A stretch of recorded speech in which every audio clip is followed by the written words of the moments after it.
მოვამზადოთ უგემრიელესი ნიოკი სლობოდას მაიონეზთან და ყველის соусთან ერთად. მოხალშული კარტოფილი გავხეხოთ სახეხზე წვრილად, მოვასხათ ზემოდან 2 კვერცხის გული და ჩანგლით გადავურიოთ ერთმანეთს. მოვაყაროთ მარილი, ფქვილი და კიდევ ერთხელ ჩანგლით გადავურიოთ კარგად. მიღებული მასა გადმოვიტანოთ, კიდევ ერთხელ მოვაყაროთ ფქვილი და იქამდე ვზილოთ, სანამ ერთიან მასას არ მივიღებთ.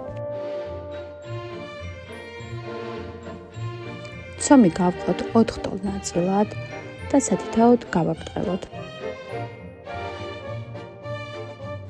როგორც კი მივცემ ჩვენთვის ასურველ ფორმად, ამოვჭრათ პატარა რგოლებად და ჩანგლის დახმარებით მივცეთ ნიოკის ფორმა.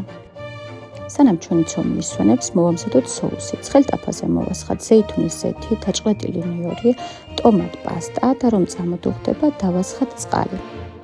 მოვაყაროთ ორეგანო, პილპილი, მარილი და 2 წუთი კიდევ ვადუღოთ.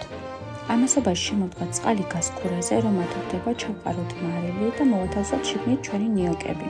ნიოკის მოხარშვა სჭირდება დაახლოებით 2 წუთი, რომ მოიხარშება, გადაგვაქვს ცხელ ტაფაზე, ცოტა ხანი ვბრაწავთ, ვუმატებთ ჩვენს მომზადებულ ტომატის соус, ვაყრით ზემოდან გახეხილ პარმეზანს და გადაგვაქვს თეფშზე სერვირების.